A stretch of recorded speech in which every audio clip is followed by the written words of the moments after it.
see. All right, good evening. There we go. Just a thought. So I call this meeting to order.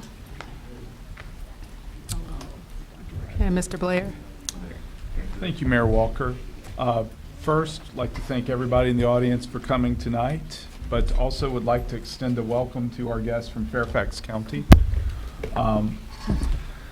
This work session, we hope that the council will hear from some members of the CRB as well as professional staff, and I should say CRP from Fairfax County, Virginia, and that they can answer any questions that the council may have about their process, both from the staff side as well as from the panel side. I will give a brief introduction of all four of our guests from Fairfax, and then each one of them will give their own presentation. Again, one former panel member, a current panel member, and two current staff members are here, and they will provide their insights in their particular roles to the council. First, to my immediate left is Mr. Adrian Steele, and Mr. Steele served on the Fairfax County CRP. After its final report, he continued to work with the Fairfax County Board of Supervisors to implement the Fairfax County Police Practices Review Commission's recommendations, which did include setting up this panel. Mr. Steele served for 2 terms on the initial CRP, and his service ended in March of this year. He has extensive knowledge concerning 21st century police practices. He's a graduate of the University of Michigan School of Law, and he currently works as senior counsel at the law firm of Meyer Brown, where he's practiced law for over 38 years. He previously served as a special assistant to FBI Director William Webster. To Mr. Steele's left, immediate left, is Miss Gentry Anderson. Ms. Anderson is a native of Atlanta, Georgia. She graduated from George Mason University in 2017. She began working in Fairfax County in 2016 in the clerk's office, and now she is working in the office of the independent police auditor. And her duties include serving as the primary staff coordinator for the Fairfax Civilian Review Panel. To Ms. Anderson's immediate left is Mr. Hansel Aguilar. He is from Honduras by way of New Jersey, now resides in Fairfax County. He earned his bachelor's in criminal justice and sociology from Rutgers, his master's in sociology at George Mason University, and he's currently a PhD candidate there, focusing on the intersection of transnationalism, crime, and human rights. He is a public servant and a public sociologist with over a decade of experience that includes customer relations, nonprofit NGOs, legal investigations in law enforcement, and education. He began serving in a role of police civilian oversight in 2016 with the Washington, D.C. Office of Police Complaints, where he investigated allegations of police misconduct. During his tenure with Washington, D.C., he was the only Latino investigator and undertook various initiatives to raise awareness about civilian oversight among the Latino community, including creating a targeted outreach program for the Spanish-speaking community, creating outreach material in Spanish, and narrating a training module in Spanish for government officials in Mexico. In 2017, he was appointed by the Fairfax County Board of Supervisors to serve on the inaugural Civilian Review Panel, and he's currently still serving there. It's also worth noting he is an active participant in the National Association for Civilian Oversight of Law Enforcement, known by the acronym NACOL. He is the recipient of the 2017 NACOL President Scholarship and had the opportunity to present at various panel discussions in 2018 regarding the importance of language access in law enforcement interactions and civilian oversight around the world. Finally, to Mr. Aguilar's immediate left is Mr. Richard Schott. Mr. Schott is the independent police auditor for Fairfax County, Virginia. He served in that role since April of 2017. Before that, Mr. Schott had over 27 years of experience in the FBI. Some of his experience included civil rights investigation, serving as the Associate Division Counsel for the Atlanta Division of the FBI, and serving in the Office of General Counsel of the FBI from 2000 until 2017. As a member of the General Counsel's Legal Instruction Unit, he spent 17 years training and instructing at the FBI Academy, where the primary audiences were FBI new agent trainees and attendees of the FBI's National Academy program. He's a subject matter expert on the use of force and deadly force issues and the Department of Justice's deadly force policy. 2010, he worked on civil rights investigations in post-Hurricane Katrina incidents involving members of the New Orleans Police Department, most notably an incident that occurred on the Danziger Bridge in September of 2005. He's a native of New Orleans, and he graduated from Loyola Law School in New Orleans. These introductions, I will turn the presentations over, beginning with Mr. Steele. Thank you, sir. I have prepared written remarks that I will sort of summarize. There are some copies of those, and I apologize if there's not enough, but those can be obtained. And I'll just go through those, and I have a couple other points that I'd like to make. I'll skip my bio since he did a good job of it.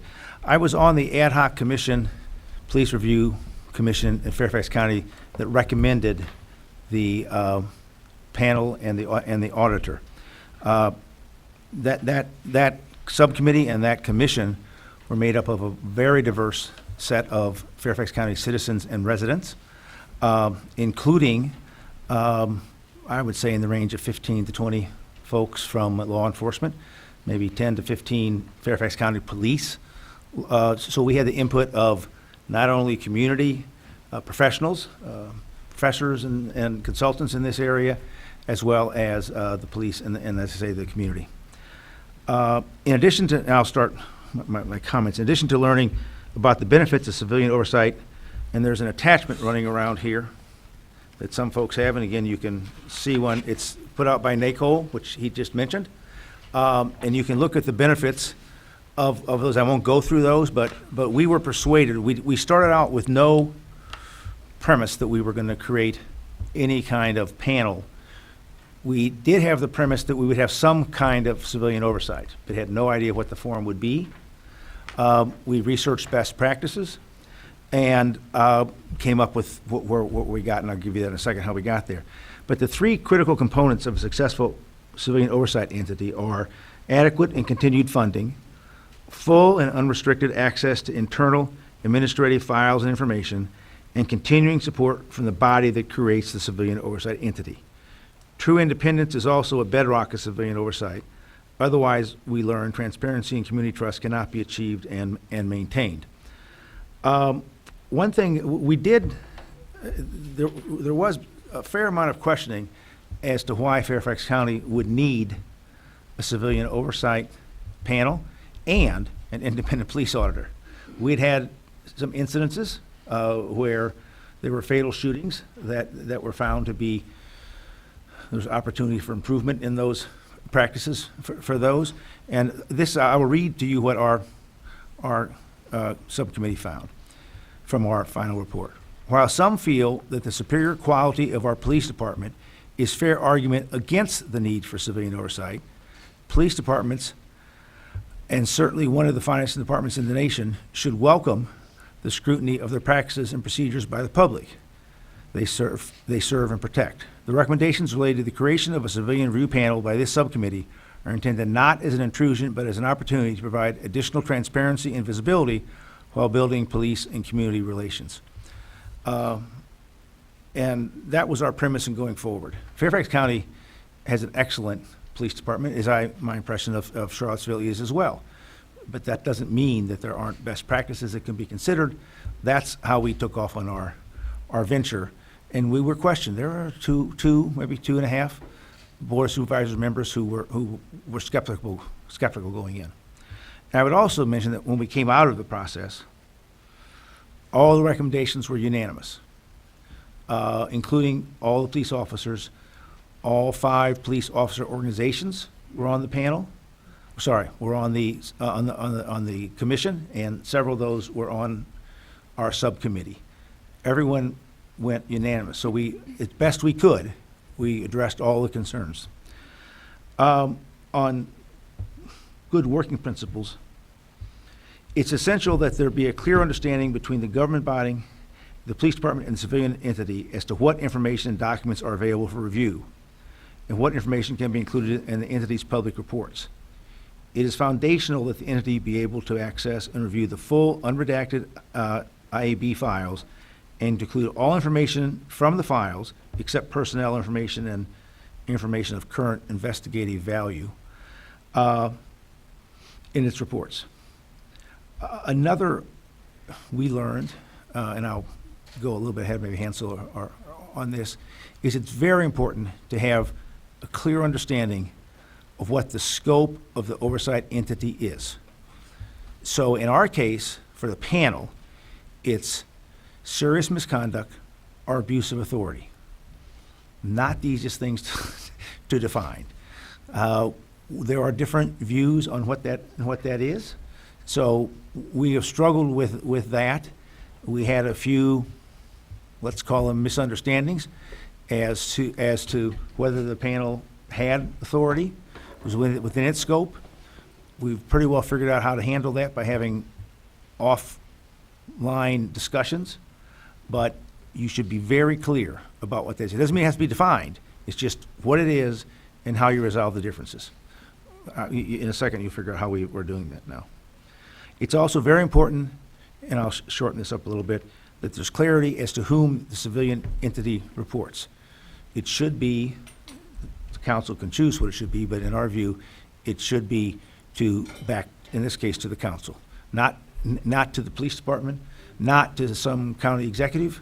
In our case, the county executive, not to him, but straight to the board of supervisors, in our case.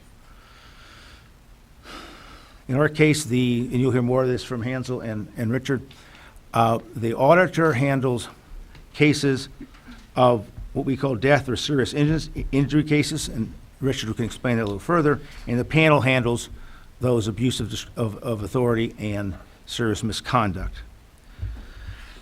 One of the key issues for you, and I think for us, was the Virginia law is not clear on the ability of a board of supervisors, or I think a city council, to create a civilian oversight entity that has the ability to investigate.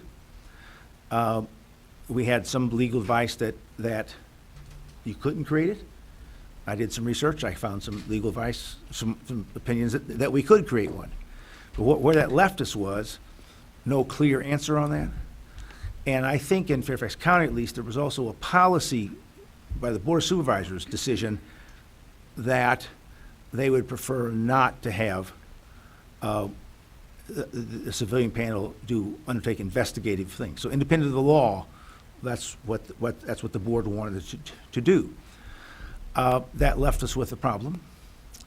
Part of that was the officer associations, I think understandably, wanted, if there was going to be a complaint about an officer conduct that involved the use of force, they wanted someone to review that who knew what he or she was talking about.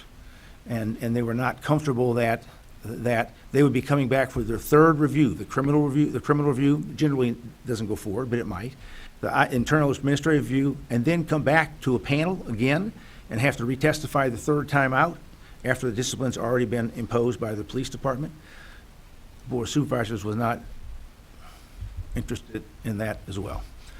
So we needed to work out a way that if we weren't going to investigate, we would still be comfortable with what was happening. So we worked out a system to review the investigations and not review the complaint itself. So we review the investigations of a complaint back from the police department. There were certain 60 days. It comes to us, we refer it to them, they give it back to us. The complainant chooses if he or she at that point wants us to review. Me, I'm off the panel now, wants us to review. Importantly, if we review it and hear from the complainant and the police department about the investigation. And we hear all the evidence collected, all of the witness statements, action or no action. We don't hear, at least in the public record, what the discipline was, because we can't comment on individual discipline, but we can see it. And when we review the IAB file, you see what the discipline was. We think in theory, if we thought there was a trend in discipline being too harsh, too low, we might be able to say something about that, but we don't see it in the individual case context. If we think that the investigation was incomplete, part of our compromise of not pushing investigating by the panel was that we can ask the police department to conduct additional investigation, and that's mandatory. They have to do that.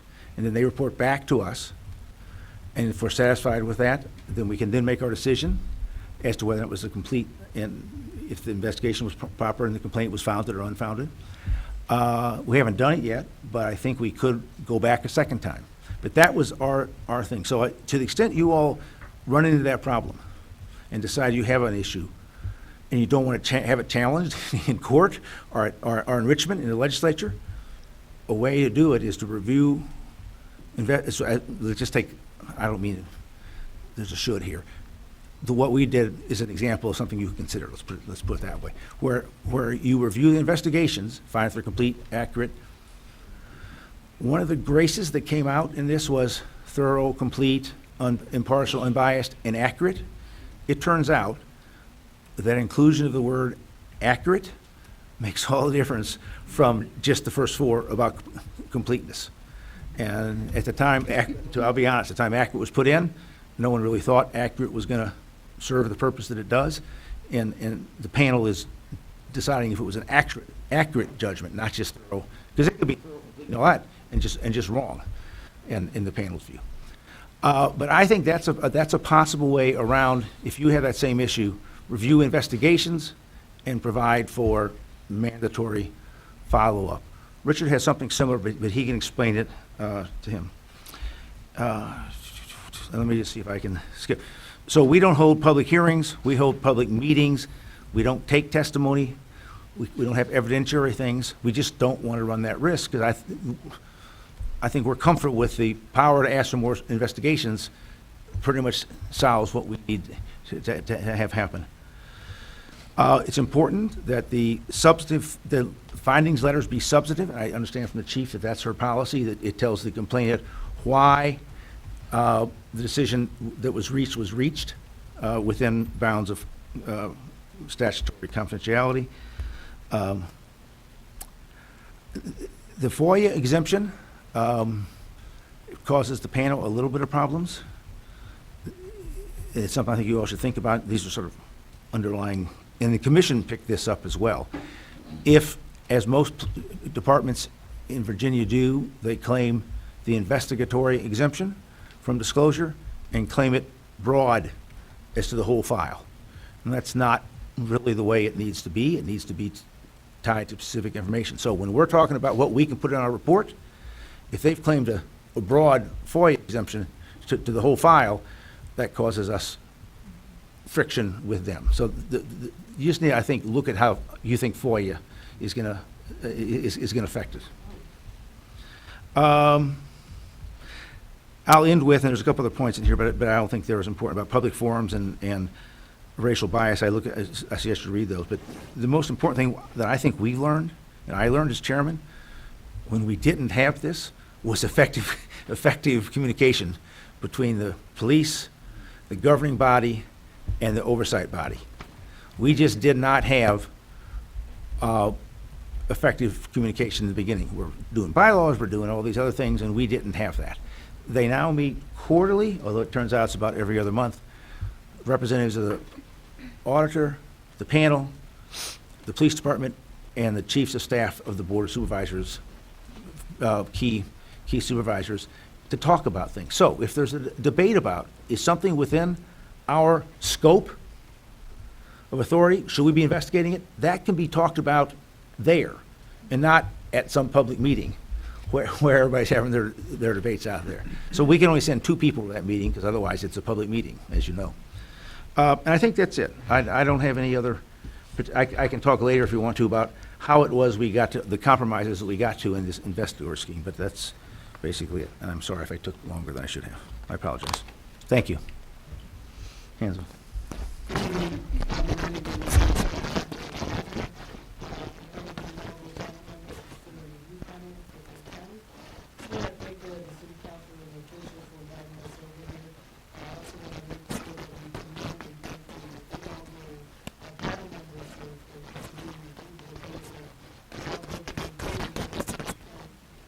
And lastly, but definitely not least, thank the community members who are present here, and those who aren't present, because we're all committed to ensuring we have a good relationship with the people who are there to protect the service.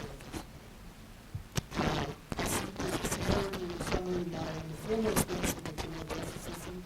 It includes serving as a law enforcement officer in neighborhood area, serving as a police misconduct investigator in DC, and now currently as a civilian review panel in Fairfax County. But outside of the formal experience, I am international minded. I grew up in the city and a person of color, so I had informal experiences with the justice system. That have socialized me and allowed me to understand the system in a different light. I just want to begin with some remarks. I think Adrian did a great job. He's one of our historians, so to speak, in really helping us understand how we got to the point we got in Fairfax County, and he did a great overview. But I just want to talk a little bit about some of our challenges and some of our observations that we had in the last 2 years. One of the things that I think is very important, and Adrian certainly mentioned it, is having adequate resources. And I think that that's a commitment that has to be made by your city officials, making sure that that the Civilian Overview or Civilian Oversight Council is provided the resources, not just in budgetary resources, but also human capital, and having access to the individuals and getting you the data that you need to make the decisions about these cases. We had some sort of hiccups along the way, and just to give you a highlight, some of the examples, things that you may take for granted. It took us about over a year to get some county emails assigned to us. And while that may seem like it's no small issue, it definitely impacts the communication that we can have with the different county officials, but also with community members if they want to reach out to us. So something so minor like that is really important to do into the work that we have to do, especially, again, when there's FOIA concerns. I didn't personally like to use my personal email for review panel related matters, knowing that it could get FOIA'd at any time. But when we finally got the county emails, it made the job a little bit more easier, not having to deal with that kind of stress. Again, I want to emphasize all of the review panel members in the county are volunteers. So, and that's a little different from Gentry's role, which she'll go over, but we're non-paid volunteers. So we're as committed as we are. Our time is sacred, and we try to make sure that we're maximizing on the little resources and the time that we have. An additional roadblock that I have observed, I think it's just really understanding and how to navigate the system of public deliberations when there are FOIA requirements. Like Adrian mentioned, when there's 3 people, that is a public meeting. So at some points, we couldn't even have email discussions because that would be considered public meeting, and that would require some public notice. Not that there's anything, I think it's absolutely important that civilian review oversight agencies are very forthcoming with the public, but it also creates a logistical concern. If we need to discuss something quickly and 3 or more people triggers a meeting, it's difficult to have conversations like that. I want to emphasize the importance of the civilian review panel in communicating with the public about these kind of constraints and concerns, especially when you're at a public meeting and for whatever reason, in one particular instance, if you're discussing police personnel files, some of that stuff is protected and you can't do it in the public meeting, so you have to close the meeting and do a smaller deliberation for that. If you're not explaining these kind of processes to the public, there's going to be a lot of mistrust issues and a lot of concerns about the lack of transparency. So it's important that the civilian oversight agencies here, whatever model you establish, are communicating with the public the kind of constraints that the panel or the board is going to face throughout the process. Some of the practices that I have observed in my personal experience, at one time there was an overlap with my role in DC as a independent police misconduct investigator and being part of the Fairfax County review model. So I was serving simultaneously at both different entities, and I had the opportunity to observe some of the processes that made some agencies more efficient and able to give timely reports, and others that were constraints. In my personal opinion, the decision of the panel, and maybe other panelists will disagree with me, but I think at some points, having a deliberation on every particular case could be very cumbersome. This isn't an issue right now. We're not at the level where we're receiving constant complaints, but to juxtapose it with Fairfax County from DC, in DC we're receiving almost 1,000 complaints a year. In Fairfax County, we're way under 50. So in Fairfax County right now, it isn't an issue, but I foresee in the future where we have a lot of complaints, and if you have your civilian oversight agency having to meet and deliberate on every public complaint, it's going to be very cumbersome, and it's also not going to be time efficient. And I think that's something that you should consider in whatever model you institute here. I'd also like to emphasize that there are alternatives to this. In DC, the Police Complaints Board there, who oversaw the police complaint investigators, their complaint board had about 7 members, and they divided up the workload. They gave duty weeks. So on a particular duty week, a designated board member would review all of the dismissed complaints for accuracy and making sure that they were thorough and accurate. So that's one potential model, rather than having all your board members come for every particular case. I thought that was an efficient model, and it worked in DC, but again, it's important to note that every jurisdiction is different, and you have to consider what model works best for you guys. The last thing I would like to touch upon, which Adrian talked about it in your civilian board also discussed in their report, is the notion of independent investigations. Again, in my role in DC, I had the opportunity to actually investigate cases myself. I was parallel to an internal affairs investigator. I had the same access to the kind of documents that they did, direct access, and I had the opportunity to conduct my own interviews rather than relying on the internal affairs investigators. Different model than in the county, where we don't investigate at all, and we actually just review the internal affairs investigations. There's pros and cons to that. For one thing, in the DC, a well-trained investigator is going to be able to make sure they ask all the questions they believe are relevant. Also, that there is, I think, an importance of being independent from the police department in terms of your investigation. I think that it may be, in theory, shouldn't happen, but in practice, a police investigator may look at from the realm of police and that might give a narrow path to the kind of questions they're asking, because they're taking things for granted or accepting police culture. Where an independent investigator is going to be able to look at it a little bit more holistically and think about how is the community impacted, and think about different factors and not take too many things for granted. In DC, again, I had direct access to body-worn camera footage. We had our own logins as investigators, and we were able to tag things as we saw fit. We were also able to address things not necessarily mentioned in the police complaint, but also things we observed in the police body-worn cameras. And this is a very important point, the notion of independent investigations. I want to just give the city council and the community members some homework today. There was a very important article that might have been overlooked by a lot of different places, and hopefully we can start raising awareness about it. But earlier this year, there was an article published titled "The Social Accountability and Institutional Change: The Case of Citizen Oversight of Police."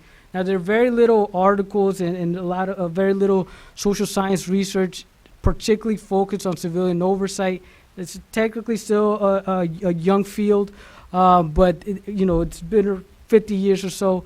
We're at the point that we should push the social science in learning more about what's impactful in the system and what works and what doesn't work. But this particular article, it was authored by the newly minted PhD, Mir Usman Ali, who's also worked with NACO in doing this research, was actually part of his dissertation, and Dr. Maureen Parag, who's a national expert on policy analysis. But in this study, which is believed to be the first study to evaluate the impact of civilian oversight agencies on racial disparities in policing outcomes, they found, among many different things, that investigative civilian oversight agencies, or COAs, as they refer to in the article, which conduct independent investigations into citizen complaints and have the authority to recommend discipline to police officers found guilty of misconduct, they were found to be associated with a reduction in racial disparity in disorderly conduct, arrest rates, and a reduction in racial disparities in police homicides of citizens. So, and this is a very rigorous scientific study. So the science is now suggesting that civilian oversight agencies with independent investigation authority do have an impact on racial disparities.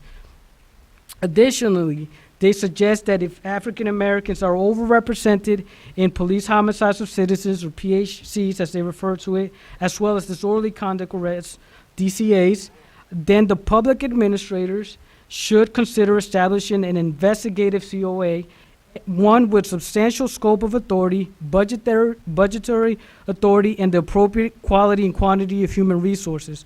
Again, this is very important finding, and it really goes to the heart to one of the CRB's recommendations, which was the need for a CRB with independent authority to conduct a parallel investigation to complaint, at least under limited circumstances. Thank you.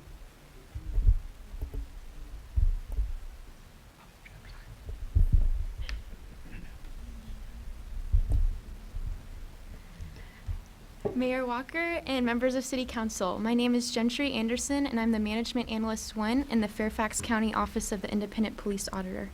Thank you for giving us the opportunity to present to you our perspectives on working in the field of civilian oversight. My primary responsibility is staff coordinator for the Police Civilian Review Panel, and I'd estimate that I spend about 90 to 95% of my time on panel business. There's a lot of day-to-day tasks that need to be completed to keep the panel up and running that our 9-member panel, who is, like Hansel said, unpaid volunteers cannot be expected to take on. I'd say that my biggest responsibility as Management Analyst 1 in the Fairfax County Office of the Independent Police Auditor is the intake of complaints. I receive complaints on behalf of the panel and shepherd them through the complaint process by forwarding them to the police department for investigation and circulate them to panel members. We also keep our complainants aware of what's going on with their complaints, so I draft correspondence to complainants for the chair to review and send them out on behalf of the panel. We also keep track of complaints in a database to track allegations, deadlines, and actions related to the complaints. Also, just to give you a number, in 2019, the panel has received 24 complaints so far. In 2018, we received 31 complaints. Another big responsibility is meetings and logistical support. The panel regularly meets about once a month with 1 or 2 subcommittees per month. They are all staffed by myself and the 2 other members of the auditor's office. We also make sure that the panel is in compliance with public meeting requirements by posting notices on the public meetings calendar and the panel's county webpage. Other duties include scheduling meeting space, assisting with room technology, drafting meeting agendas at the direction of the chair, and preparing meeting materials. To close out the meeting, drafting meeting summaries, posting agendas, summaries, and audio recordings to the panel's county webpage, and complete action items that the panel requests of staff during their meetings. We are also responsible for responding to FOIA requests and helping out with records management for the panel members. To date, we have responded to 9 FOIA requests that the panel has received. Most of these have been very simple, just asking for documents, other records. But we have had one that was more extensive and required a review of former panel members' email account and records. And that was a big task. My coworker designed a records management procedure for the Independent Police Auditor's Office and the panel to provide guidance and instructions to panel members and staff on what is a record, how to organize your email, and record retention schedules. She organizes and directs a biannual purge of records and submits an RM3 form on behalf of the panel and IPA staff.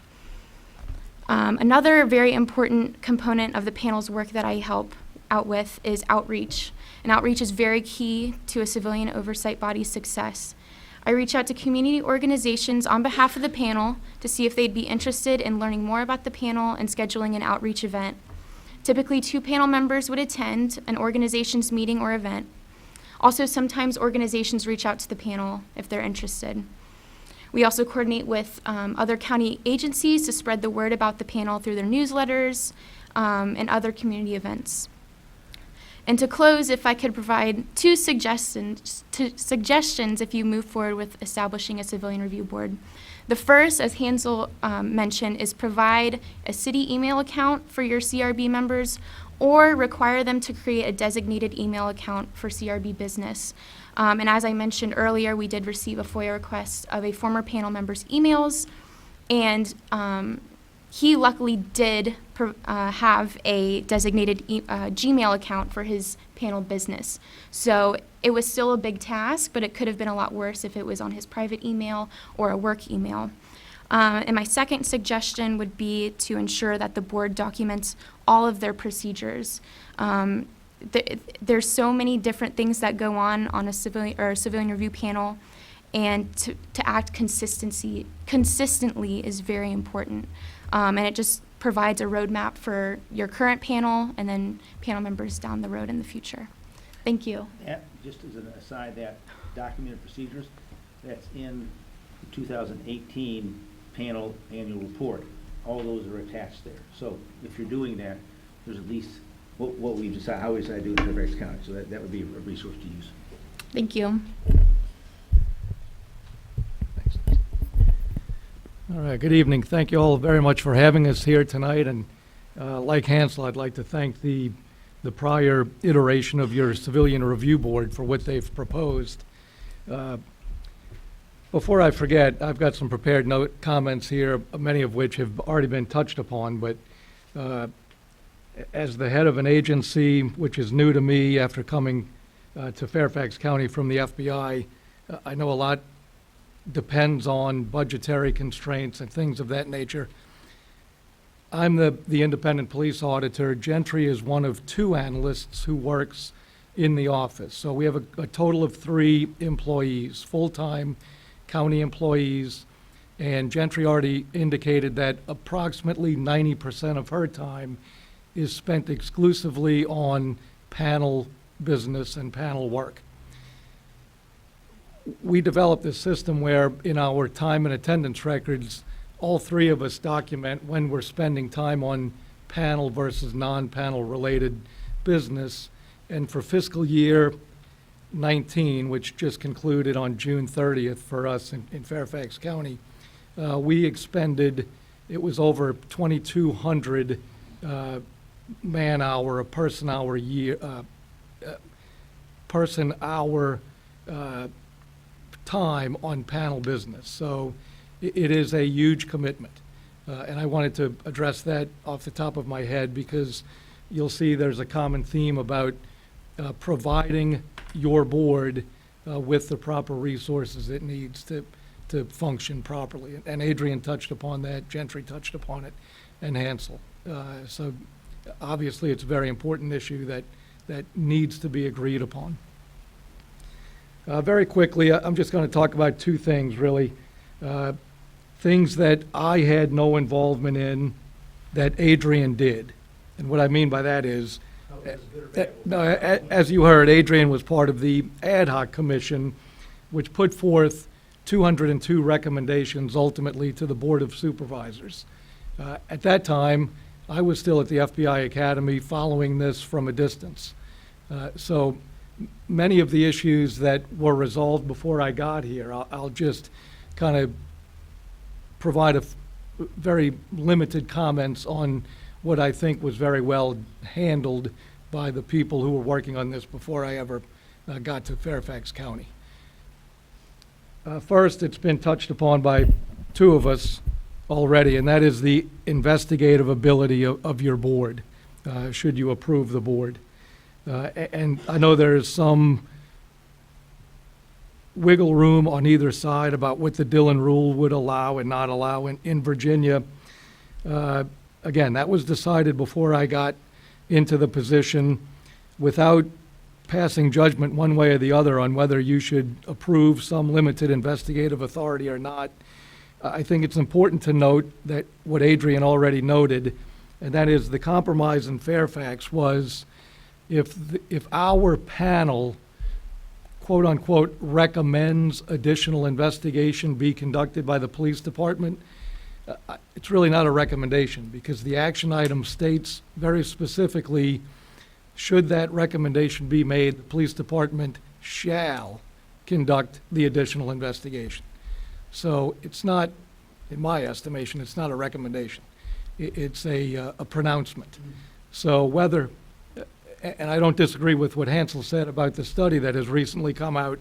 I don't know which way is better, if one way is better, but at least the subsequent investigation will be conducted by somebody, some entity. Number two, and I don't know that this is an issue here, the way I understand the recommendations from your prior board, the lanes for what my position, the auditor in Fairfax County reviews versus what the panel reviews, that was already set in stone when I got there. And just very briefly, my reviews of internal affairs investigations always have, I shouldn't say always, almost always have a use of force component to them.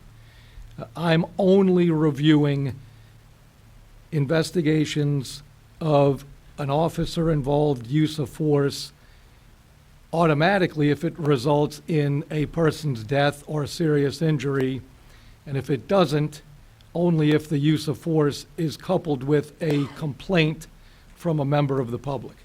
Then that will initiate review by the auditor, me or who's ever in this position in years to come. The only other type of case I review is an in-custody death, whether that resulted from a use of force or not. I mean, theoretically, you could have a person arrested in the backseat of a police car who dies of a heart attack.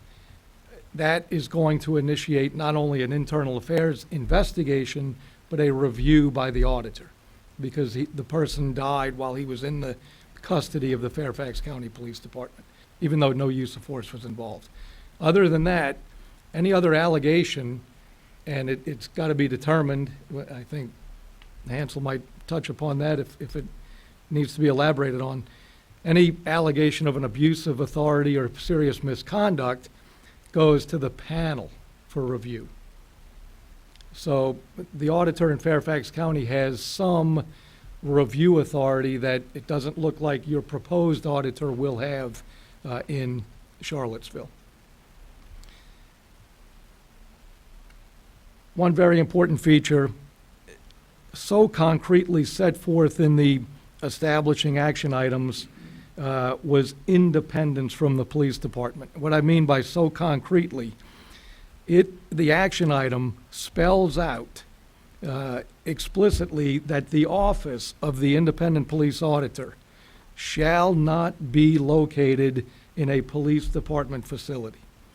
So probably no surprise, Gentry and I and our third member of the office, we work out of the government center in Fairfax County. It's not co-located with the police department. And obviously, that's kind of a symbolic gesture, but independence has to be first and foremost, physically and theoretically.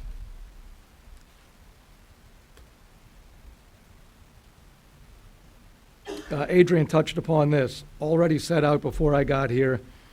Your board needs to have total access to internal affairs investigations, with the understanding they may not be able to report out in a public manner everything they have been privy to, but they need to see the entire file, the entire investigative file, including past disciplinary actions, if it's relevant. Obviously, a prior discipline is a personnel record, not to be shared publicly, but they need to be aware of it, and if it needs to be a matter of discussion for the board, as Hansel indicated, that might require a closed session portion of a public meeting. And finally, along those same lines, it should be mandated that any report issued by the board be a public report. Otherwise, you're not fulfilling the primary mission of civilian oversight, which is transparency to your community. Okay, now with that being said, those are some of the pats on the back to the people who created these positions. I'd like to just share very briefly some of the things that I was confronted with when I took my position in April of 2017, which, at least to me, were very, sometimes very, and other times moderately unanticipated by me. First, I came to the local government from the federal government, brand new to Fairfax County. The panel had been impaneled in February. I got to my position in April. I didn't hire the other analyst. Gentry was the second analyst my office hired. I didn't hire the other analyst until November. So for about 6 months, it was a one-person office, and what goes with that, just like somebody already pointed out, you're creating this entity from the ground up. And there are things you're not thinking of. Gentry mentioned one, which was email accounts. That did take long. It was a kind of a floundering process. One of the things I struggled with, community outreach, of course, is a huge component of this. And I was told, and I had promised the board during my interviews for the position, I think a key feature is reaching out to the public. My first step from day one would be to create social media accounts, websites, get the word out there that we exist. That took forever. I'm not a technical person. As somebody once told me, I'm an analog guy living in a digital world. And I struggled mightily with that because there are county requirements, just like you have City of Charlottesville requirements. Provide your executive director, who's going to be the main liaison person for your civilian board, provide that person with logistical support from day one. And I'm not saying I didn't get it. Gentry was working in the clerk to the Board of Supervisors office in 2017. She and her supervisor at the time were invaluable to me, but they had other jobs that they were doing.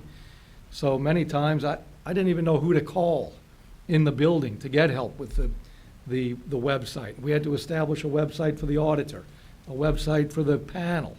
But the panel, of course, didn't have access to the website. So how would I get what came to them, or the content they wanted on there, up, or messages to them, to the chair? It was a struggle, and all I'm saying is, if you're going to do this, you've got to dedicate the resources to make it happen. Otherwise, you're setting yourself up for, setting your board up to fail. Legal representation, I know the city attorney is here. This is one thing I forgot to mention. This was already set up before I got to my position, totally unanticipated by me. In Fairfax County, the county attorney represents the county. Your city attorney represents the city, to include your police department.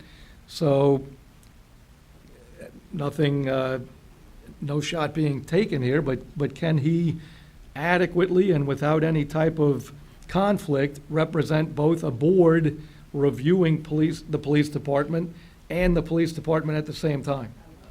I don't know. It's something you have to consider. That decision was made prior to my taking the position.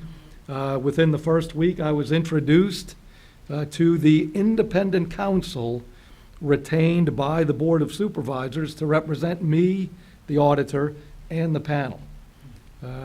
Just something to consider. I hate to sound like a broken record, but supporting a panel, a 7-member panel, and then some additional non-voting members, I believe, is not cheap. You're going to have to commit to a salary for your paid full-time employees to support the board. Other relatively high-ticket items that go over and above salary, training is a big expenditure if you're going to do it right. At least your initial training. Much training, maybe in years to come, can and probably should be provided by the police department. You might have to pay some overtime to trainers at your academy, but at least initially, you're probably going to want to contract out with some contractors, NACOL, whomever it may be, to provide some more generic related to civilian oversight training to your new members.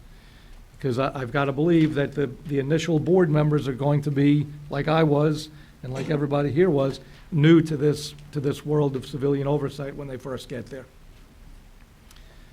And then finally, along those same lines, and I've got a caveat here, maybe it's because I spent so many years in the training academy at the FBI down in Quantico, your board, so I'm kind of looking at this from both ends, the council has to be prepared to provide training. Your new board members have to be willing to receive training with open minds.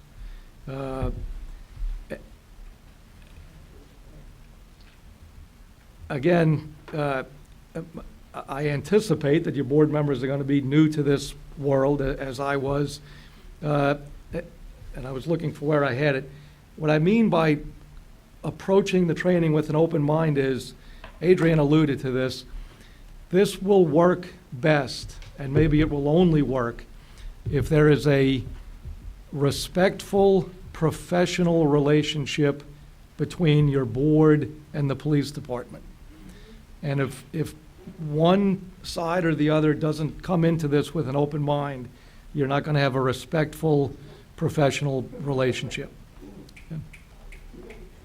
And I think that's everything that I want. Just very quickly, and I'll wrap up. Some of the topics that you need training in, which you may not jump off the page at you, is FOIA issues.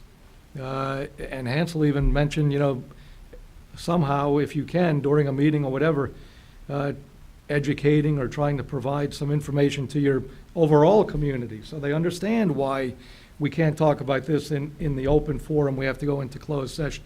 Your board members need to be intimately familiar with FOIA. Police procedures, obviously.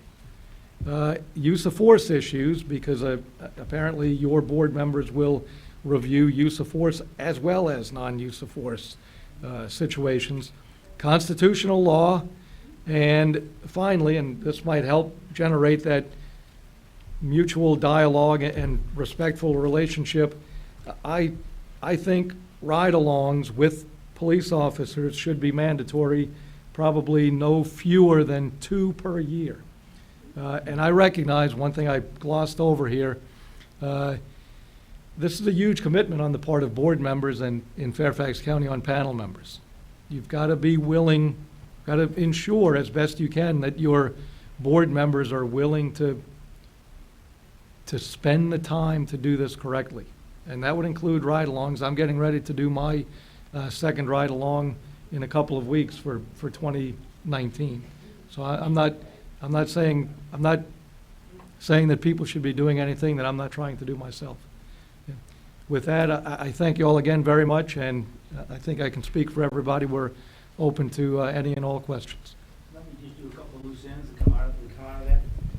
Everyone said, it's important, I think, when you make this investigative decision, whether you're going to require additional supplemental investigation or allow some sort of investigation by your board, that you realize that one of the advantages of having the police department do all the investigations that can be reviewed when there's a complaint is the police department has to do every investigation on the assumption that there may be a complaint. But if you turn it around and everybody knows what the panel's doing, the police department doesn't have to. And I'm not saying, Chief, I don't mean anything other than just, that's just the effect that it has. Because they never know which investigation is going to get a complaint. And then something by a station commander, which in the past was just a quick, thank you for writing in, I investigated and I found no violation. That's not going to work for the finding letter, because that then, the light comes on that finding letter, which is not a substantive letter. And if the investigation is short, then the chief is not thrilled and the whole thing doesn't work. So there is a value to having the way we did it. I mean, we got some good breaks along there. I briefly mentioned this, racial discrimination. It's important that everybody understand what the methodologies are that should be being used, what methodologies statistically are proper to try to evaluate, is there racial discrimination in a particular incident. I'm not talking about the big disparities. People are studying that too and having trouble understanding that. But in an individual case, an officer is asserted to have a racial motivation. How do you measure that? The police will do it one way. The panel may want to do it a different way. There needs to be some sense of that. And I think Hansel mentioned it. Body-worn cameras and dash cams are very important to the panel process. And we had a racial discrimination claim once that the dash cam and the body cam essentially just ruled out as not. Otherwise, we wouldn't have really known how to deal with it. And we had another one where we didn't have the body-worn camera because there's just a pilot going on or went on in Fairfax County. And it was the stop legal? Was the search legal? Who did what when? We didn't have any of that on body-worn cameras. So body-worn cameras, I don't know if you'll have them or not, or you're thinking about them. They are very, very important to this process. And that's all I had, just some loose ends. Thank you, and we're happy to answer questions. Okay, thank you. Thank you all. I guess what I see the schedule, and I should have offered this, but I'm just wondering from any of the civilian review board members, the initial, do you all have any pressing questions that you would like to ask? Well, I'm just, no, not citizen. I'm just. Hi, Sarah Burke, former member of the CRB. I've spoken with everybody on this panel over the course of our work, sort of doing the investigation to come up with what procedures to recommend. And so specifically for them, I don't think so. If that's open to you all, that would be different. But Okay, no, just ask. okay. All right. Actually, there is one question that I just wanted some clarification on, which is your independent counsel. They attend all board meetings, is that correct? Okay, and what else do they do beyond attending board meetings? I'm sorry. I've got to remember the terminology. When you say board for us, we're thinking of the Board of Supervisors. Panel. Yes, so she attends all panel meetings. That's correct. Yes. Is there anything else? What else is her role? Does she have other roles for the panel? Yes. One thing that I can think of quickly, the panel is moving forward with changing one of the original action items from the creation of the panel. And obviously it was required to go to the panel's counsel to get input on how to draft a new action item put forth by the Board of Supervisors. So she does. I would say this, Gentry might know better than I. outside of monthly panel meetings, our independent counsel probably deals more frequently with the chair of the panel, who's ever serving that position, probably weekly, to consult for some kind of advice. Since I used to be chair, it's a she, could advise on FOIA requests to make sure those are okay. If we have issues about information being personnel record or otherwise subject to non-disclosure under probably the FOIA exemption is probably the easiest way to define it, she can opine on those. If we have jurisdictional issues, is this within the scope of our authority? Abuse of discretion, serious misconduct, that's probably in the end a panel judgment, not the lawyer's judgment, because they're just doing it, but she can provide things like that. And I agree that on a weekly basis, we would, when I was doing it, she wasn't as fully active in the first year, but she would just be a counselor and another person you could talk to with the vice chair who wasn't a panel member, so you could have three people talking, because she wasn't a member, and that actually provides a very good, but it is important that he or she not be, and we had a little transitional issues to here, because she was advising the board earlier, and then they made her the panel. But I think we've now cleared all of that up, but that's just a clarity issue. But that's the kinds of things, there was just day-to-day, it's good to have somebody to talk to. And I just want to add that aside from I haven't been a chair or vice chair, but she's also accessible to the rest of the panelists. So I've had I asked her, or approached her outside of the panel meetings and say, hey, is this something that would be appropriate to discuss in an open setting, or what do you recommend? So we have access all as panelists to this independent counsel. I think that's important. I think she also sometimes does legal research. We want to know if a stop is what she thinks about a stop. Was there a sufficient basis for doing it? Again, doesn't mean she's going to decide, but half the panel is lawyers, half aren't, and they have no idea what we're talking about, Terry versus Ohio. Huh? Who versus who? So. And if I can add, she also reviews panel review reports to make sure that they are sound. And she's also in contact with our county attorney's office about complaints and pending litigation, because the panel cannot review complaints that are in pending litigation. So just to find out when those are all concluded. Yep. I have a question about the sending a case back for more review. How has that process worked for you all? Have you all ever had to hire outside of the police department to review, or do you all eventually get the information that We reviewed it, and this happened before I left, and then Hansel, he was there afterwards. It was that case I was mentioning to you about stops and a claim of racial bias. Interestingly, it was not brought by the person who was stopped. It was brought by a member of the community, which is an important thing that you all want to think about, but I think you don't have to be the subject of the police incident. And there were a couple issues that we thought had not been investigated at all, or are not sufficiently, and so we asked for more there. We got back a fairly timely response within a meeting and a half period. And I think there was some disagreement as to whether or not it was sufficient, but the majority of the panel thought it was sufficient to allow them to make that decision they have to do. Is the finding accurate, and all of those things. Well, we've only done it once, right, Hansel? Yeah. So it worked, and the police, there was no, as Richard said, it says shall, and that was intentional. Okay. And again, when we had the sign off from all those people, the 15 police folks that were there, all signed off on shall. So it's something we all agreed on going into it. Maybe everybody wasn't 100% thrilled about it, but that's what it was.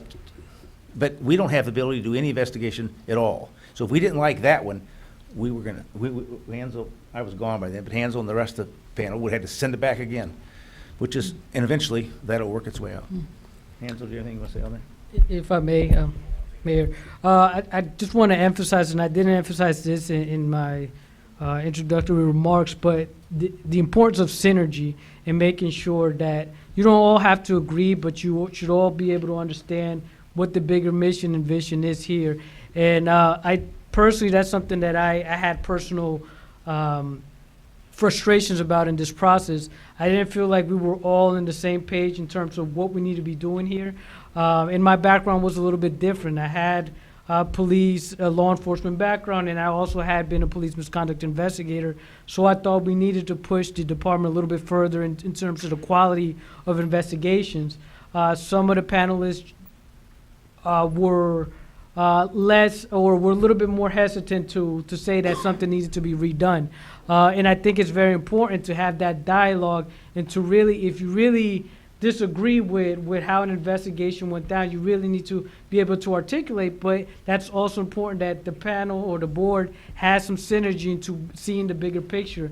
The way we have it in terms of sending a report back, you have to have a majority of the panel. So there were times when I got outvoted when I felt that an investigation should have been sent back, and then we built in a dissent process, which I'm happy about, because at least I can be held responsible by the community for my actions, and I could communicate with them directly. This is why I dissented from the majority of the panel, and I think that that's also important to make sure that the community members are understanding. Okay, you know, are they all just trying to be status quo? And not that we are at Fairfax County, but are there particular members that are looking differently at this? And again, the panel or the board should reflect the community, so you should have different opinions.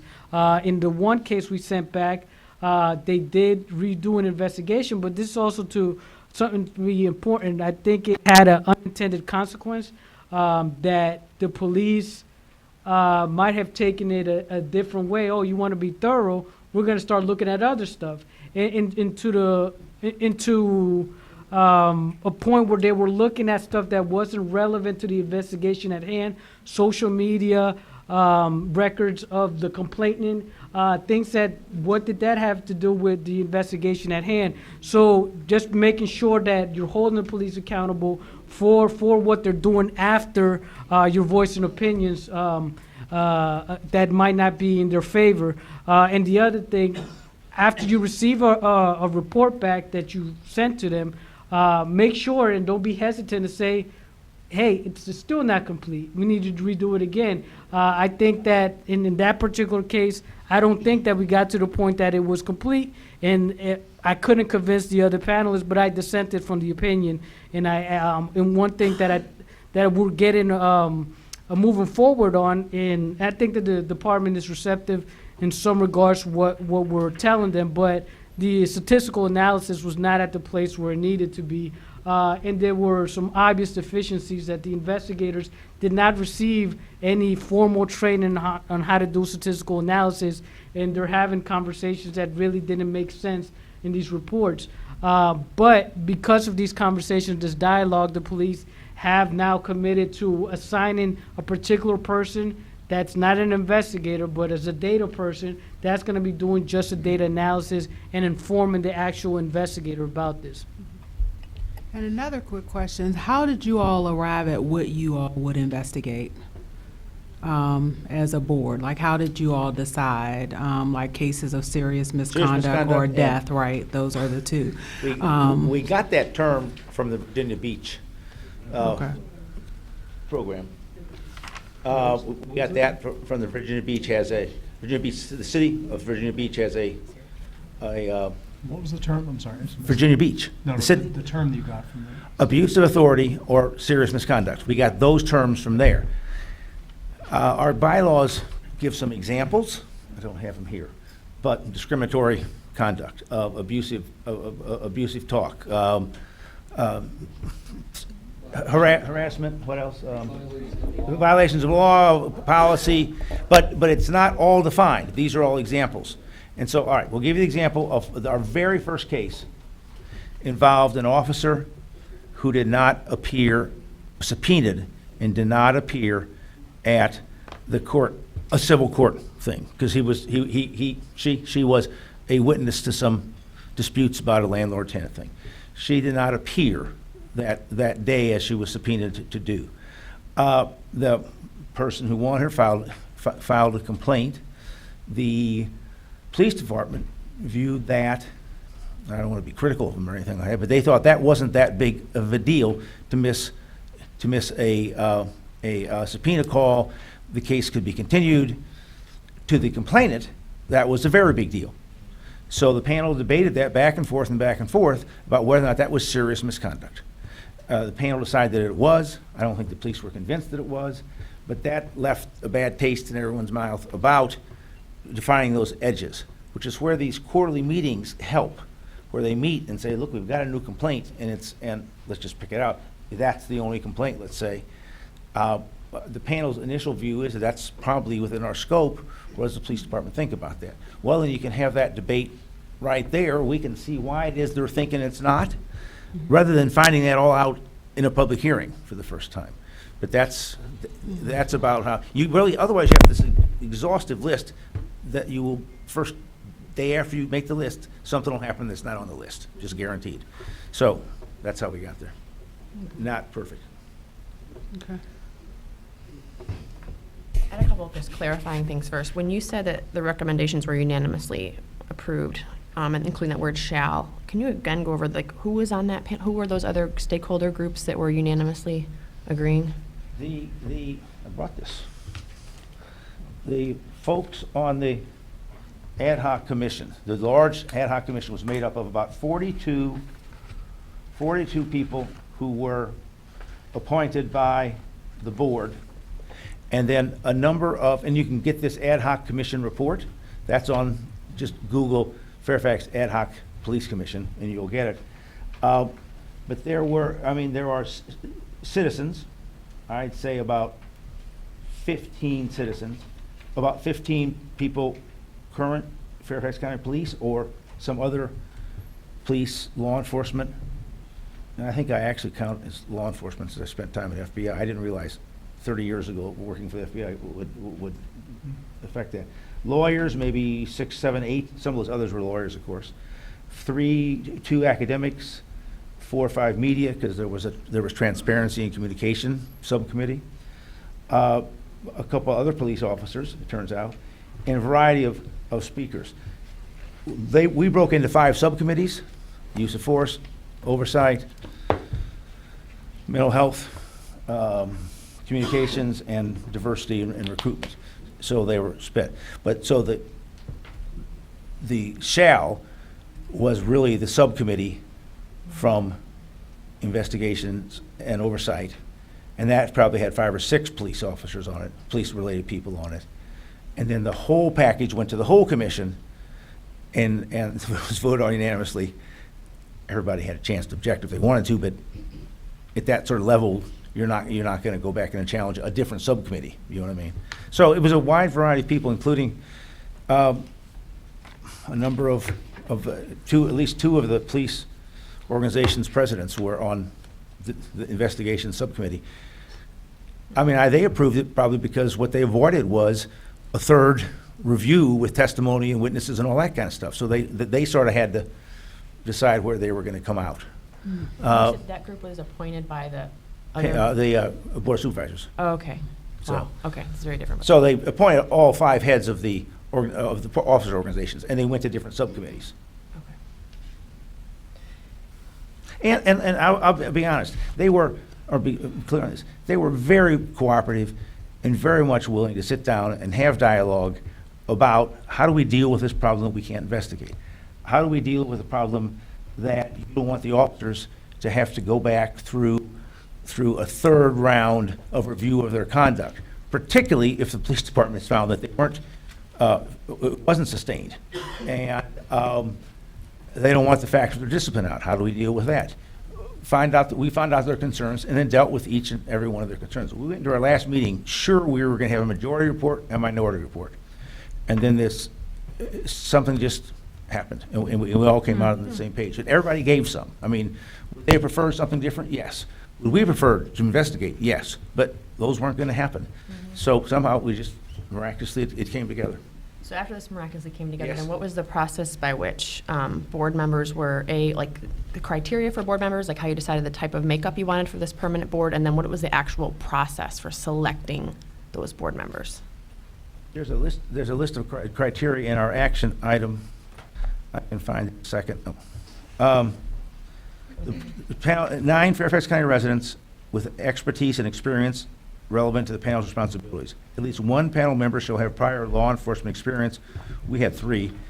And could not be a member of the FCPD or the sheriff's office, or, I believe, a relative of them. No member may be a current employee of Fairfax County, or current former member of the FCPD or sheriff's, or relative, immediate family of the panel. It's going on and off. We were appointed for 1, 2, or 3-year terms, pulled out of a hat. I had a 2-year term, and that was my 2 years. You could be reappointed, but I chose not to do that. People sent in nominations. About 110 people applied. It wasn't done by geographic district or anything like that. It was just, At large. not to say that there wasn't an effort to cover the county. It seemed that way, although we actually missed one part of the county, although that's been addressed. And so the intent was to have diversity, gender, racial, ethnic diversity, to have experience level, some age, whatever, and also hit things like somebody from the mental health community, because as you all know, a significant portion of police community interactions, the citizen, the public member, may well be facing mental health issues and challenges at the moment, or drug issues or whatever. Those are all important. Sort of that, and so the board then shuffled through those 100, whatever, and if an organization, a couple organizations were asked for recommendations, like the NAACP, and their nominee was appointed to the board. So it wasn't any kind of each supervisor gets to appoint one. That doesn't work because you don't get what you want there, and you don't have a rigid. We have 9 districts. 9 districts. We'll have to have 9 board members. I don't think they were all from all 9 districts, though. But your supervisors collectively were the ones that were, Yeah. with some input that they solicited, deciding Yes, right, and they the come in, makeup and of this board. that's all. It's how it all works. The chair, of course, had a little bit more influence because her chief of staff looked at 110 requests. I'd say about 3 of them came from the commission. Yeah, 3 people came from the ad hoc commission.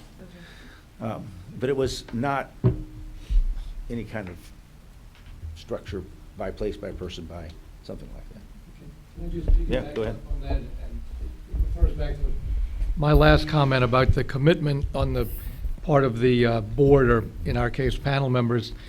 I think it was actually an even higher number of resumes and applications that were submitted to the 10 different board of supervisors.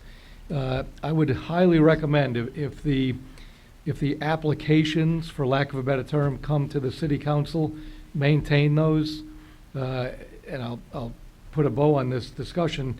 We've had in my estimation, a tremendous amount of turnover of panel members. The panel's only been in existence for a little over 2 years. We've lost 6 members, for very valid various reasons, health-related concerns, moves out of the area. One, getting back to my initial point, simply recognized that he didn't have the time to do justice to being a member of the panel. So our board, specifically the chairman of the board, has maintained all of those applications, and to fill the vacancies, she's gone back to people who expressed interest initially. And we've been able to fill the vacancies relatively quickly. I just want to emphasize too the quickness that they've been able to fill these vacancies. I've observed turnover when I was in DC as well, their complaints board, and it took over a year to replace members of. So definitely is something that the city council should be mindful of, making sure if you have these vacancies, try to make sure that you fill them as soon as possible. I have a question in that regard. Good evening. Apologize for my tardiness.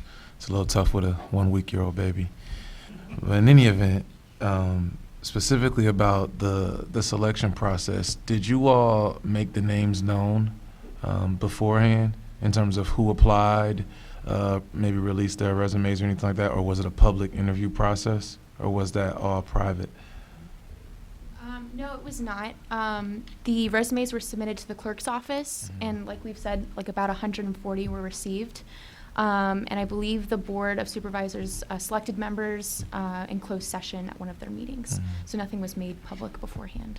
So we often get a lot of FOIA requests here because we have a very informative, not only newspaper, but public. So how did you all keep the names from coming out? Are those personnel?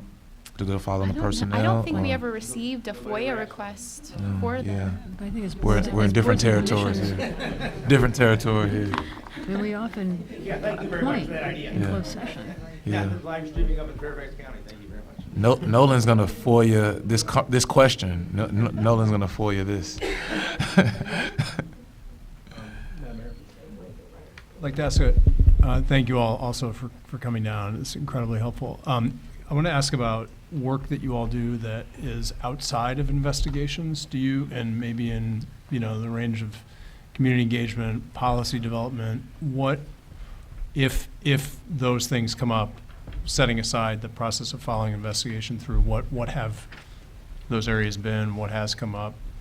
What have you gotten involved in those areas, setting aside just working on investigations? Sure. So, and again, we just reviewed the investigations, but we do a lot of community engagement in different ways, and we can't all necessarily be there, so we'll identify community organizations that they have either invited us, or we feel like they might be interested in raising more awareness, and we use them as force multipliers to make sure that they help us get the word out.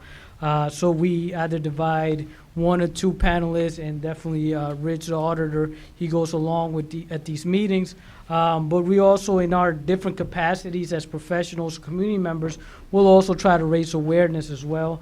I used to work for a nonprofit that was serving migrants in my community, so I would make sure that they knew about the process and inform them about it as such. In DC and in other areas around the country, there's a NEED program or NEED programs where they do outreach to high school students. In DC, we used to do, it was called SIT, Student Interactive Training, where we told, and it was usually paired up with a class that was learning about constitutional law, and we discussed constitutional issues, and we did mock police interactions where the staff would play police officers, the students would be just regular civilians. We gave them a little scenario, and we would either act inappropriately or appropriately and walk through it. What are your rights in a traffic stop? How does that look like? Can an officer take you out of the car? When can, if any situation, they use their arm their firearm to instruct you to do things. So making sure that they knew about their rights and the process was also important. And definitely the complaint process, educating members about what they can expect when they file a complaint, how the complaint looks like. If Adrian or Rich haven't mentioned it yet, one of the, I think the most important things that needs to be emphasized is that we have an independent complaint process. So community members can file a complaint directly with the police departments, but for obvious reasons, people may not want to or feel comfortable going to the police department to file a complaint against them. So they can file a complaint through our process. They go to our agency, like Richard mentioned, and they'll file a complaint. If it's a new complaint that hasn't been investigated, we have no investigative authority. So we work just as the communicator. We'll forward that complaint to the police department, and they'll take it over from there until it triggers a possible review session. Thank you. Let me get one thing. In our action item, and Richard, maybe you could talk about your disparity project as well. But our action item says the panel shall have the authority to conduct public meetings on issues within its jurisdiction. So that's our scope and law enforcement policies and practices to assist in making recommendations for policy and practice changes to the chief of police and the board of supervisors. That's the first sentence in there. So that was designed, I think, for your point, and we've had 3 of those. And there's, notwithstanding this language, there's a wide range of views on the panel and on the board of supervisors as to how often these ought to be held, what nature they ought to be, how the hell they ever get in there, and things like that. So there's a, What were the 3? on law enforcement policy and practice to assist in making recommendations for its policy and practice changes. I didn't know what you meant by 3, I'm sorry if I You missed. said you had 3 hearings? Or- Oh, 3 public forums, Yeah. where we've, combined with him, that where we come and we describe what we do, and then we take citizen comments and questions, but not about a specific incident. If you want to talk about a specific incident, you got to go make your complaint. Not of a specific policy? But policy, yes, racial bias. Okay. That was raised at one of them. What are we doing about it? We talked about what we were doing. That's sort of moved folks along. Some people on the board think that we shouldn't have them at all. Other people think they ought to be a little more periodic. 2 or 3 people on the board are going to change coming up, Board of Supervisors. So this may change, but our foundational document provides for that, and that we can make policy recommendations off it. But primarily, we're doing complaint-based, and there's been plenty to do complaint-based. But I think the input from the forums has been about some of our best informative views as what the public thinks about the police department. They don't necessarily relate to anything, but the governing body can read those and just see in general what the reaction, asking the chief of police, he can read those and see. So relative specifically to policy, what regular involvement do you have in either the development or the review of policies by the police department? We don't, I do, because I still stick around from the implementation team for the commission. So like we're doing a body-worn camera policy to go with our body-worn cameras. I'll sit on it. The chief likes to use what he calls co-production groups.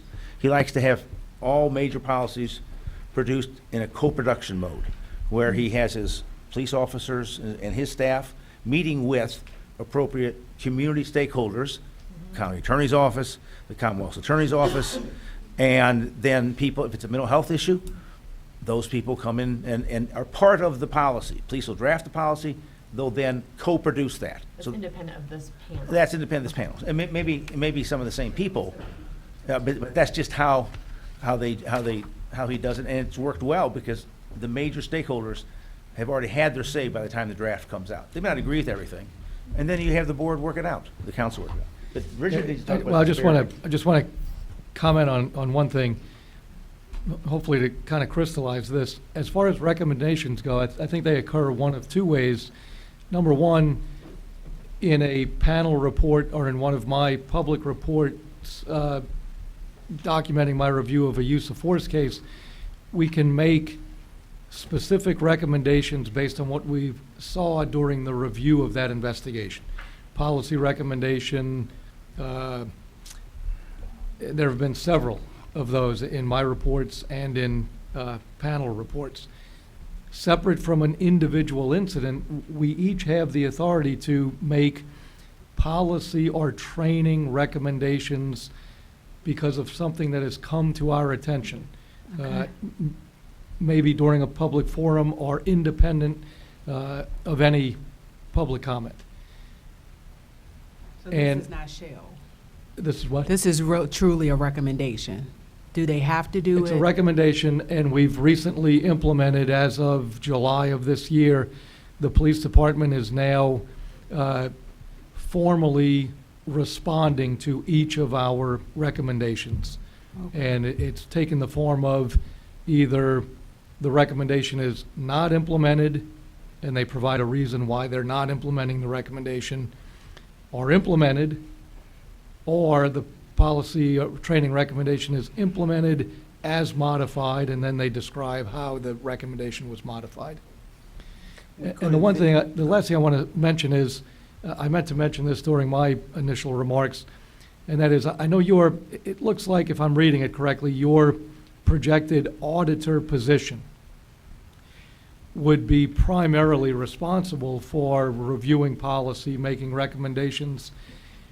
I don't know that we, the auditor and the panel, has had to do as much of that in Fairfax County. And the reason I say that, when the ad hoc commission, that of course Adrian was a part of, finished its job in 2015, they made 202 recommendations, many of which were policy-driven recommendations. 197 of those 202 were adopted by the police department. In addition to that, independent of the ad hoc, the panel, the auditor, the Fairfax County chief had entered into an agreement with the Police Executive Research Forum, PERF, to do an exhaustive review of the Fairfax County general audits from A to Z. And when PERF made their recommendations, virtually every one of those were adopted as well. So just for an example, when I got there in 2017, the first use of force officer-involved shooting review that I conducted was governed by the old use of force policy, and then the next one I reviewed was governed by the new use of force policy that had been adopted on March 31st of 2017. So literally, within months of PERF making these recommendations, the police department did I would say, a pretty dramatic overhaul of its policies. So our recommendation and policy work has been probably minimal. But I think what was done on the front end would be what your projected auditor might be looking at here. And just for grounding, I mean, it's a population of 1 million-ish. 1.1 million and about 1,300 sworn. That was my question. How officers. many Yes, sworn ma'am. officers? The police chief is also a significant supporter of accreditation from CALIA and the state. What's CALIA? CALIA is, It's the accreditation for law enforcement agencies. It's the national standard. We're going through the Virginia standard, state one. Some of the CALIA standards align with IACP and PERF, who are the leading researchers on police best practices. So it's an accreditation for us. and he's been active in that for 20 years, so we've got about every accreditation that we can have. And they deal with many of those use of force things and pursuits and all those kinds of things like that. And I'm sure, as you're saying, you're already working your way through them or wherever that is. But that was all helpful with the recommendations we had in all those accreditations. Much of the policy work was really already taken care of, and not much of issue because it was best practices. Our marching orders were find the best practices, recommend those, and then we'll tweak with them if we have to. And how would it gone about determining the human resources that would be required to really do this job well? Richard and Gentry can do that because they do it. The human resources. No, in terms of like it was decided they're going to have a you and they're going to have two of you. I'm just trying to understand, like, how did that decision making happen? Yeah, this is pretty pathetic, I guess, on my part.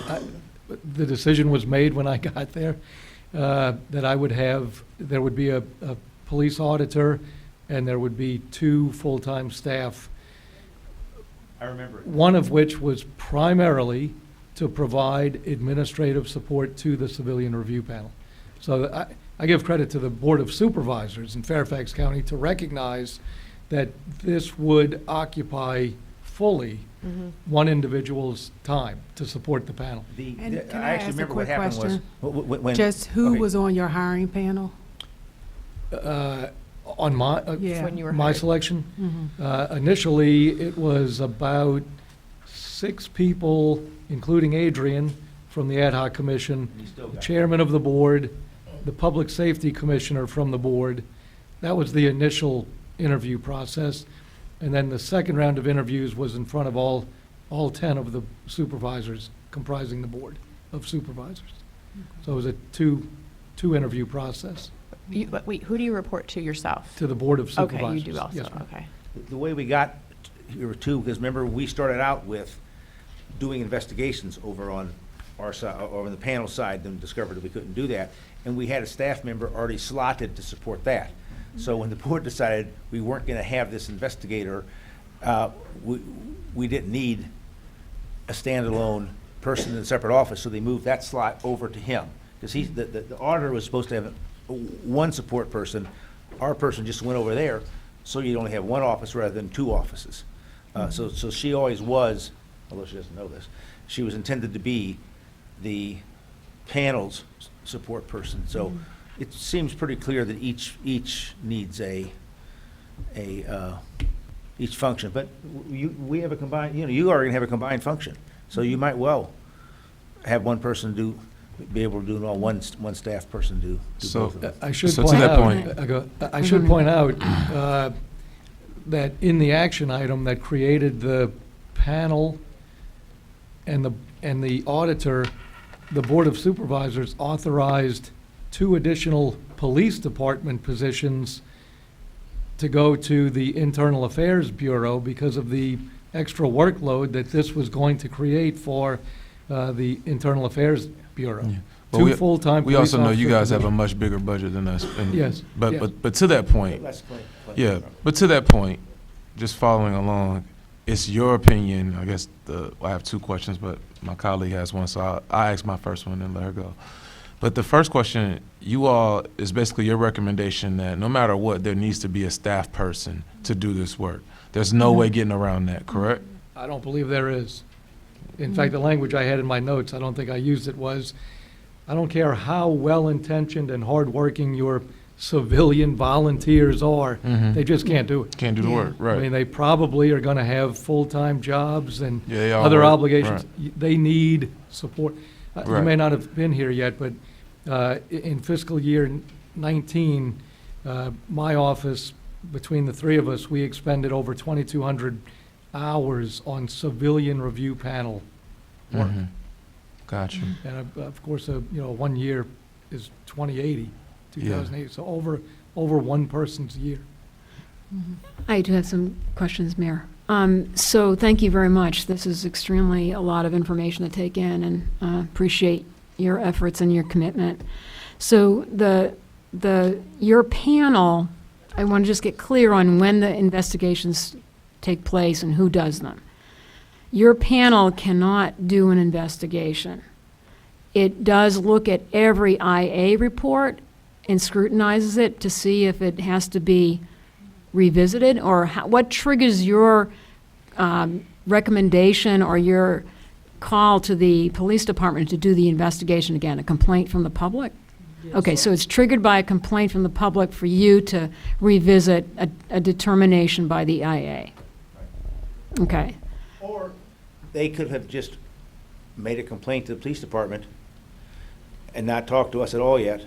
Police department sends them the findings letter, which are now improved and enhanced.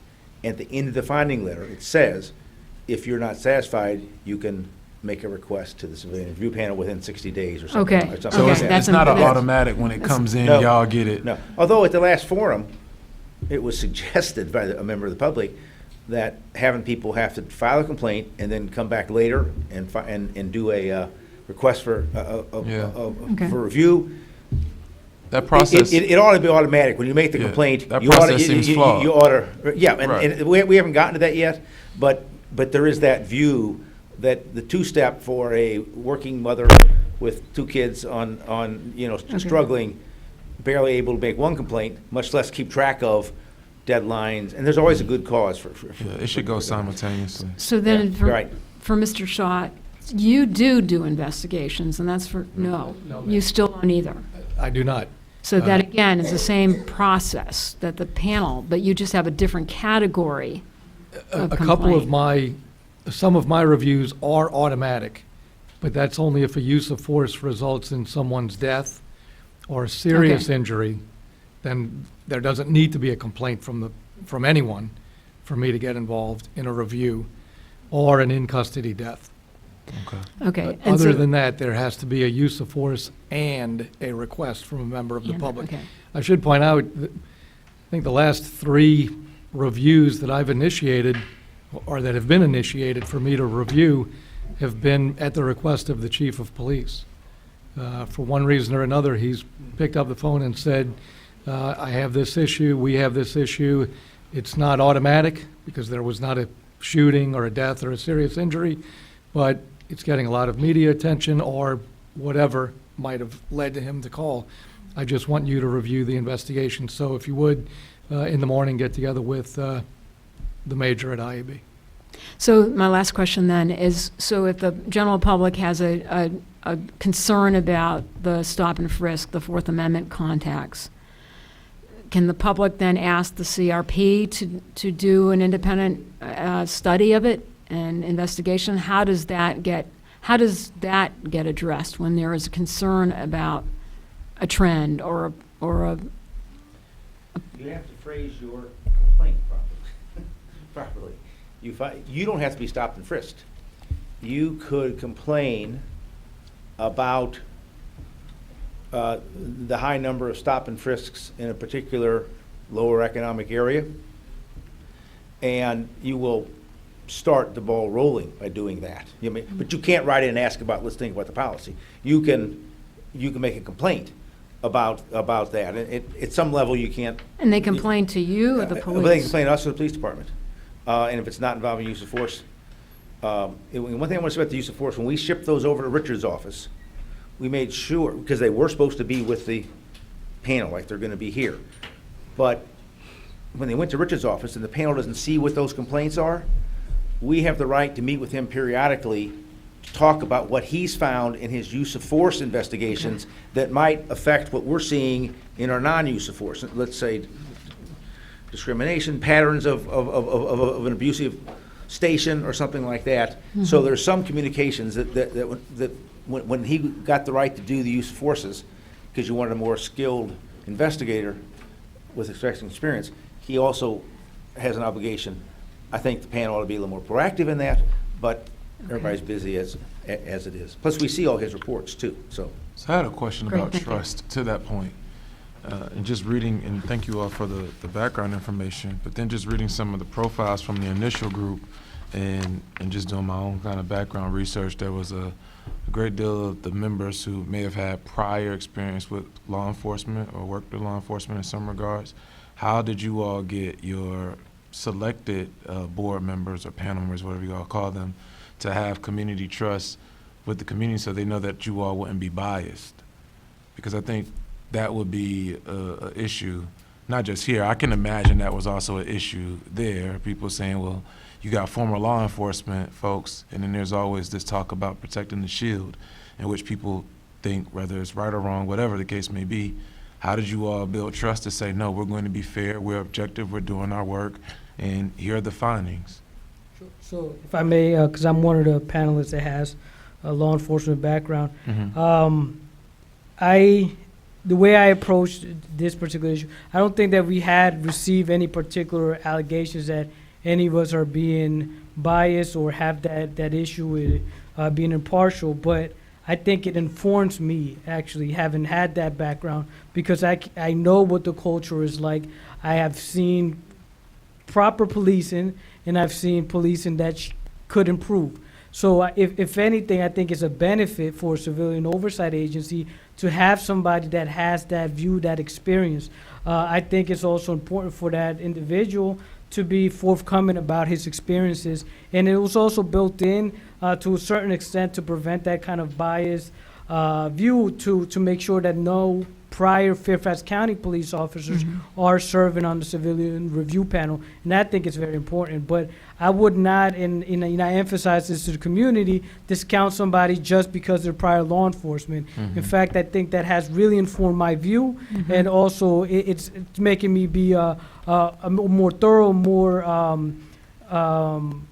efficient investigator, and also a review of these complaints. So, I mean, I think that this is something of a benefit. Since the first chair, I got some of that, and we got some of that about Richard as well. Richard was spent 27 years, whatever it is, at the FBI. You got to be kidding me. An auditor is from the FBI. Well, he taught about uses of force, and that's what his expertise was. Right. And to some extent, you just have to say, watch us and see what we do. You know, we had implicit trust in the chief because he was committed to make this work. And I'm sure your chief will be. And you have confidence in that the process is going to work and that you're going to trust each other. You start with that. If the police and the board, our panel and auditor trust each other and can take each other's word, and you can minimize the kinds of times people have to be on stage, if you know what I mean, in terms of, it's better to have conversations, not in a meeting, of course, Right. but whatever, you can get that trust. Then you just see and I think any panel member or any community member in Fairfax County and read what we have been asking questions about and doing would see that we have no particular bias to anybody. We're looking to achieve what we've been done. So a little bit of it is just see what happens. But in your case, the council has to follow and see what's happening. Right. Is it actually happening the way you want it to happen? Yeah, Is keep up there what's a going on. bias one way or the other coming through? But at some point, you just can't, because I agree 100% with Hansel and with Richard doing his job. He does a much better job because he spent 17 years teaching people about use of force and civil rights and all that kind of stuff. He's a much better job, and the police department has to know that, because that's who they're facing when they do their investigations. And not just that, their underlying conduct has to match him. Right. So there's a lot of value, Yeah. and if you read Richard's reports, he's not holding anything back. Did your chief participate in the selection process of Richard's position? No, he did not. The police department wasn't involved. The deputy director for the executive for public safety was, but that's Gotcha. Yeah. the civilian side. Right. But the police did not know who he was. Right. And to be clear, from my perspective, I think our chief has been doing the best job that she's can. I think, I can't speak for all of council, but I would dare say that we've been happy with just the amount of reports and whatnot she's put out. I know she's been trying her hardest. You can't please everyone because she's in a very tough spot, as are most chiefs, but. Well, and there's that issue about what's the need, is it what's the resources? We had those same issues Yeah. from 3 or 4 members on the Board of Supervisors. We surely don't need an auditor and a panel. Maybe you can have one, but we really don't need both of them Right. with this extra staff person Right. who's glad to have a job now. But there was that, and it's like you're not really looking to find problems. You're looking to build a better trust and relationship, and so the community believes that everybody's on the same page. And there may be some loose ends and all that. No, but it's been good to hear. There's a philosophical shift, I think, and even from just admittedly from my own perspective, that we're not looking to cause or create problems. We're looking to build bridges to a certain extent, and having these positions will allow us to build trust and work together. So I think it's beneficial. I think, again, our chief has been, I know in our conversations, she's been supportive of trying to figure out how we can make this work. So I'm really happy to hear this from you all, just the insight. Okay, so I'm just going to open up are there staff? Okay, so any public comments if you come to the mic?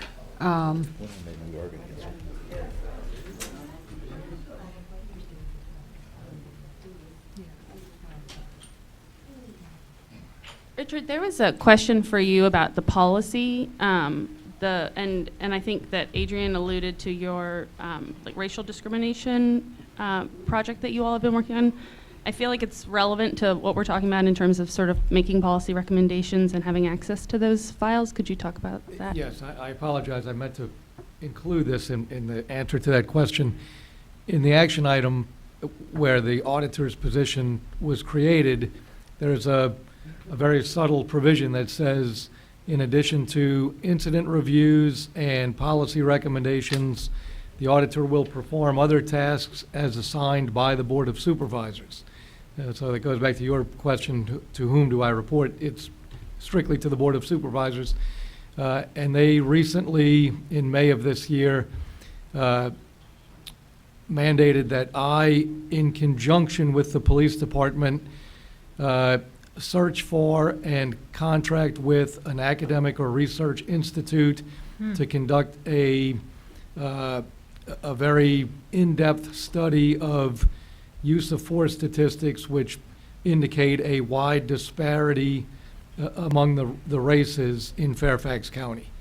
So, in addition to my quote-unquote everyday duties, we're we're in the process of not us conducting it, not the police department conducting it, but entering into an agreement with a totally independent third-party institution to conduct a study of statistics, which naturally have to be compiled and provided by the police department. They're the only ones who can create that data. So that's why I said, in conjunction with the police department, I've been assigned to coordinate this study. It's not just use of force, it's frisk, stop, searches, consents to search, that Okay, whole, so that actually- whole range. That gets into what I was asking too. Yes, it's the whole range of things. Richard expanded that for the board. I was very confused about the interplay between what you describe as a responsibility to ensure accurate decisions by the police department and your inability to do an investigation or to ask anybody to testify. I don't know what your experience is. I'm an attorney. Many, many cases are decided on the basis of credibility. There is no way to determine credibility reading a piece of paper of an interview. So I don't see how you can determine that the interviews that are being conducted and the information being provided to you is accurate without your being able to examine some of the very people whose credibility is being relied on by the police department in making their decisions. You're just rubber stamping it if that's the case. If I may, real quick, because that also goes back to our ability to make recommendations. We don't only make recommendations on policies, but also practices. And to your point, one of the things we saw early on in the process, there wasn't a consistent way that these investigations were being conducted.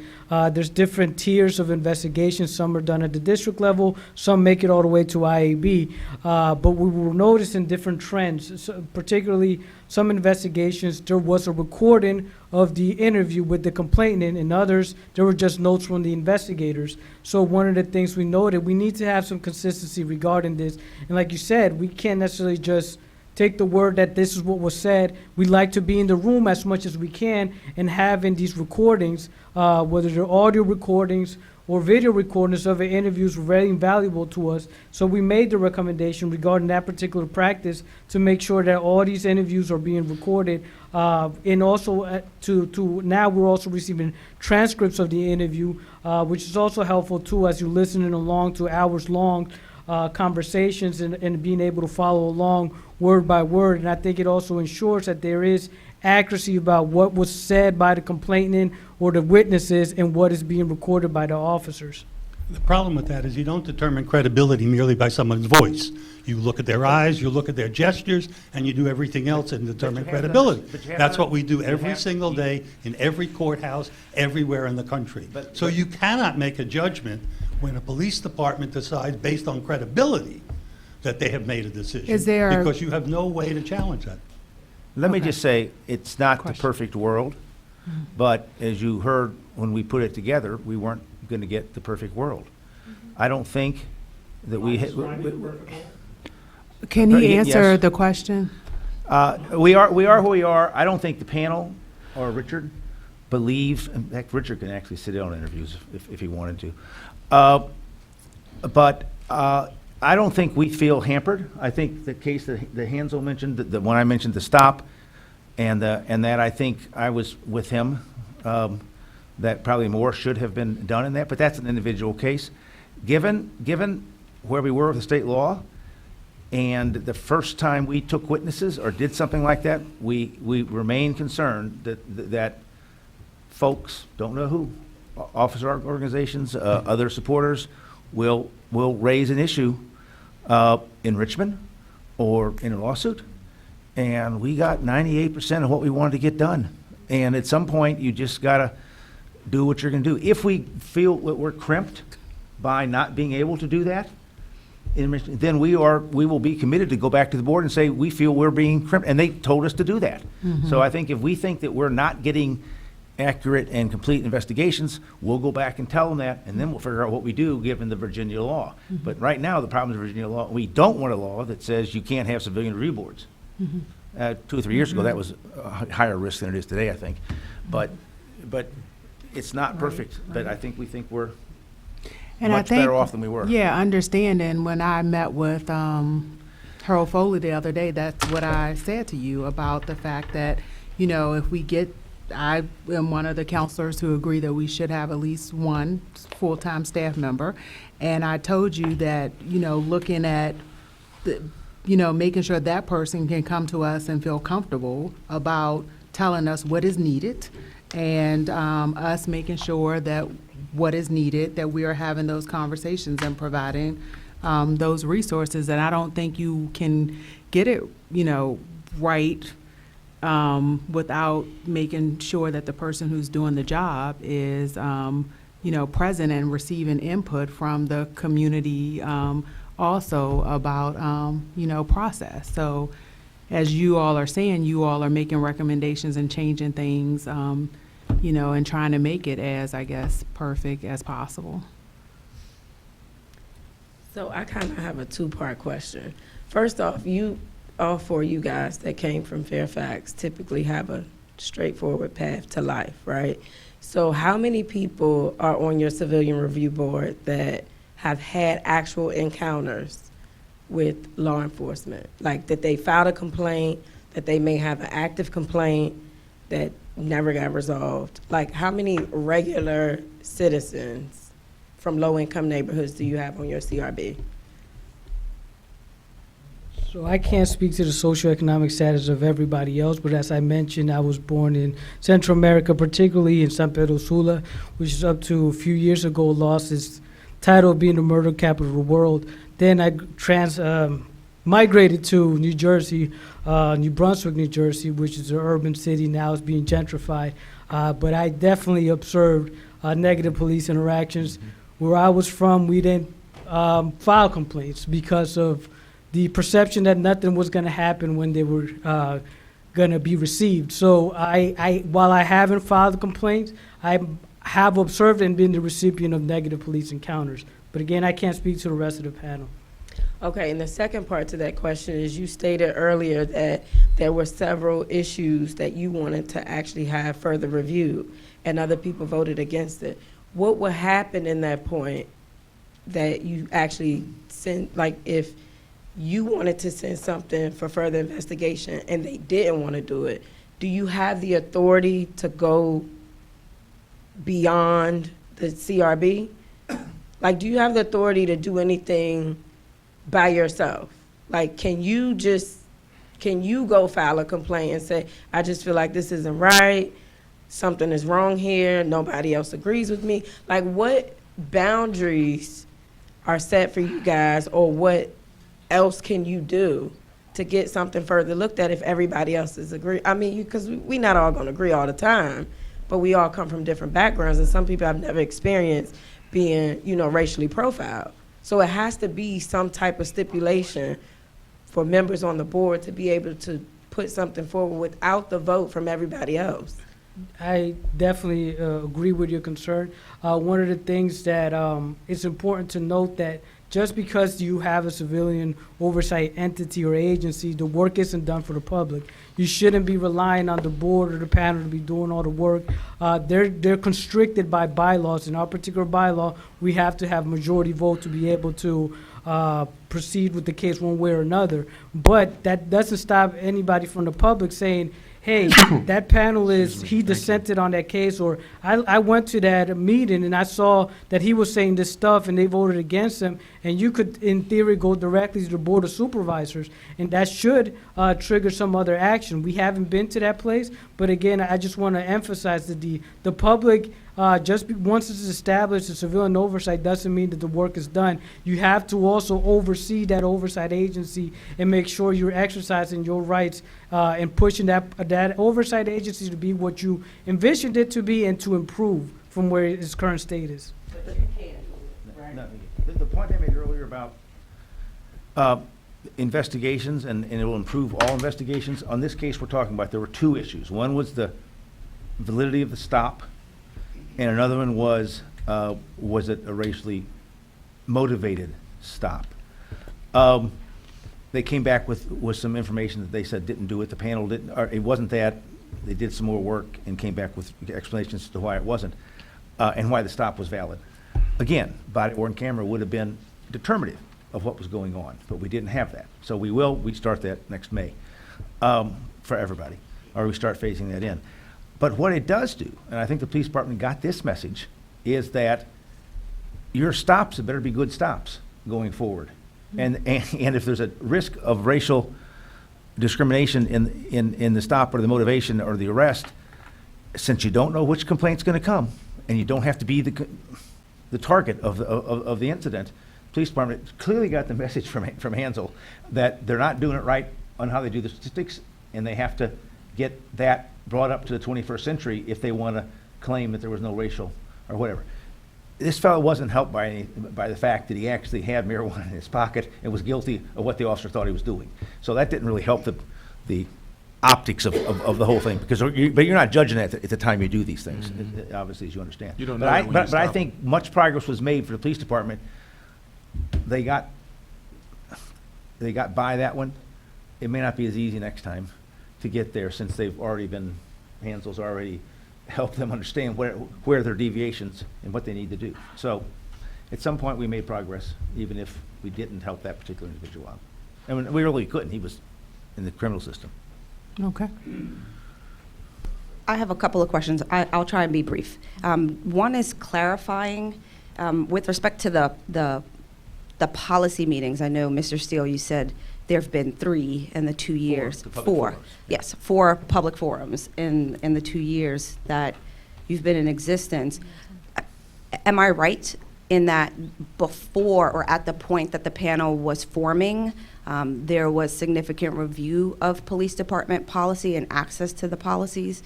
Right, that's what the ad hoc commission did. Yes. The ad hoc commission was formed after a fellow named John Gear was shot and killed when his hands were up above his head.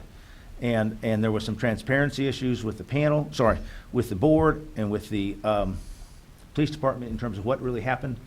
That motivated, as I think you have said, events often motivate as happened here, I guess, the interest in civilian oversight, and that's what happened.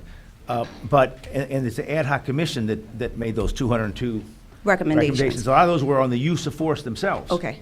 So some of a lot of the policy review work of the department's then existing policies done. was done at the time that the ad hoc commission Recommended. was making the decision about what type of Yes. panel should come out of the process. So that access was granted Yeah. simultaneous to the decision-making around what type of panel should be formed in the permanent sense. Yeah, we didn't have as much information access problem. We pretty much got in the commission everything we wanted whenever we wanted it, because we had 4 or 5. We always had a command level police person involved in each subcommittee. So if we wanted to see what the mental health situation was and how many involved mental health issues and all of that, community service boards and all of those things, that was all taken care of. And so much, Richard made the point, so much that was done before we ever got there. There's still some loose ends. Okay. But, Okay, no, so we were lucky in that regard. so there was that Yeah. access initially? Yes. While the decision-making was started? 95% of things that need to be fixed were fixed. Okay. And then another question I have is, in terms of, your presence today, you're not making any specific recommendations as to what Charlottesville should do in terms of adopting or deciding what its civilian review board should look like, fair to say? Other than just advice, Richard, you can Yeah, throw in, no, but I other think than that's just fair to our say. experience. Right? I think that's very fair to say. We're just sharing our experience in Fairfax County. Hansel made the comment, and the National Association of Civilian Oversight of Law Enforcement will make the same comment. Every community is different. There's, whether we think it's right or wrong, there's no one-size-fits-all of civilian oversight. Charlottesville has to decide what is most likely to work in Charlottesville. And it's fair to say that at this point, you all are still learning, those of you who are still involved with it, still learning how to make your current panel better, receiving information from community about things that they think would make it better that you're being receptive to. I can only speak for myself. I would agree with that. And so that information being presented to you is what you're considering in trying to, I guess as everybody's saying, make it more perfect but it's not yet perfect. I agree. Well, let me give you an example. We didn't, those of us in the ad hoc commission didn't think that we should put a requirement that the police department respond to recommendations. We just sort of assumed that was going to happen. Well, the police department didn't know what to do with the recommendations, and it took us about 2 years to figure out that we need to clarify that. I mean, who would have thought that? I mean, same thing with finding letters, the termination letters. We thought that those were going to be, you'd be surprised at things that you didn't anticipate. It's just, Okay. as Richard talked about a few of those.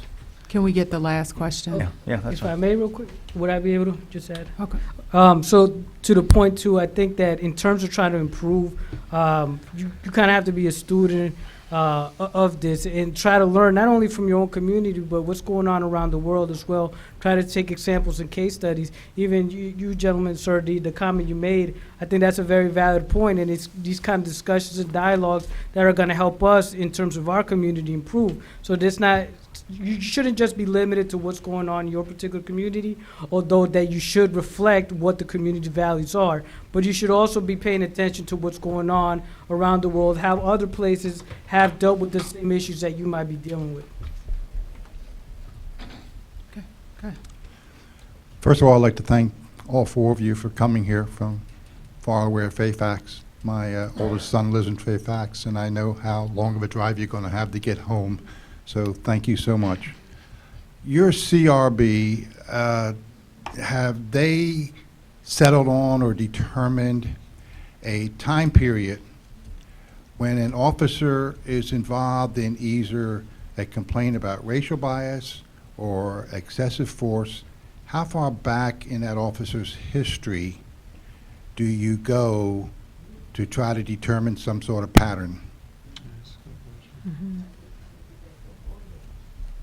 Yeah, that's a great question, and I think that because we're restricted to only review, we have to kind of see what did the police department do in terms of determining how this officer acted before. And in your review of that file, you'll be able to see what analysis have they done, if any. So if you see that maybe they only consider the last 2 years, and he's been on the force for 10 years, you can start asking, well, what about the 8 years prior to that? So, and I think that's where we have the discussions about the accuracy and thoroughness of this. Did the police department or the investigators consider the totality of the circumstances, all the evidence that they should have been able to gather regarding this?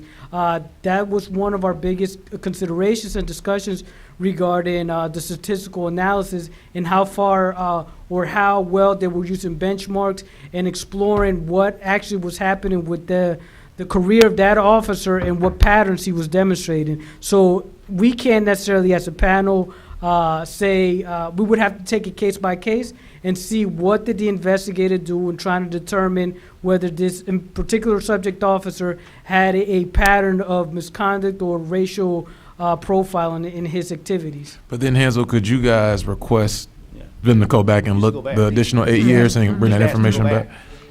My experience is that the officer's entire Hold on, discipline please. there. Go ahead. Who was? Okay. My experience has been that the entire officer's disciplinary has been there. So if you had a aggression issue, or you had some sort of family issue that's been going on for a long time, Right. or something like that, 2 years, 10 years, all that could be. I don't know that they've been cut off. Maybe, Hansel, you've seen it, that it only goes back a couple of years, but we would just ask for Yeah. his whole, if it looked like it wasn't covering it, we could just ask for it, Ask and for they it. have to give it to us, assuming they Gotcha. still have it. Got you. Thank you all. We can do it last. Hi, Walt Heineck. I don't have a question, but I would like to say a couple things. First, thank you, counselors, for having this work session and doing your due diligence on this issue. Thank you all for actually coming and your public service and for coming here and giving us advice. And most of all, thank you to the PCRB in Charlottesville that's done a heck of a lot of work to get us to where we are now, and it's very appreciated. I just want to say a couple quick things in conclusion from what I've heard tonight.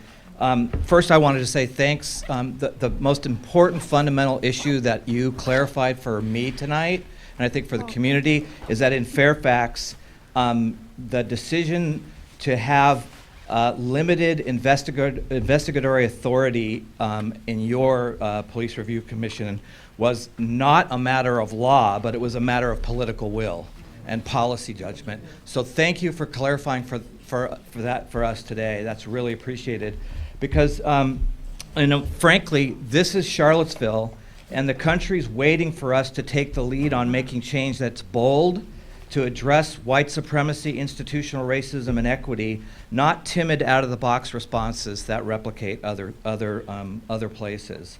I think it's clear that Council gave the PCRB a clear mandate for a strong, independent CRB. You picked the right people who did a thorough job.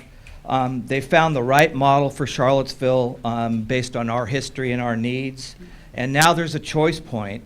And you're gonna have to make choices, I think, Council, about whether you're gonna water down their proposal or enable it as it's proposed and give it limited investigatory power and full staffing.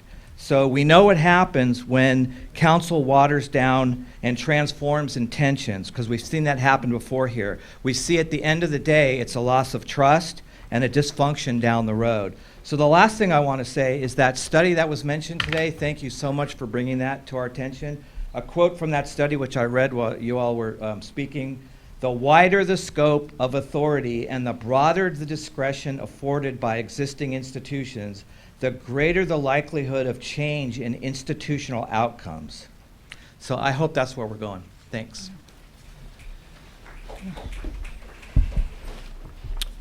So thank you all. Thank you very much. For traveling here to be with us this evening, and we appreciate your time. Thank you for inviting us. We appreciate coming. Thank you. Well, we stopped at Yoder's on the way down and had ice cream, so it can't. Yeah, which is And delicious. then we had Bodo's bagels, so it can't be all that bad. Okay, meeting adjourned.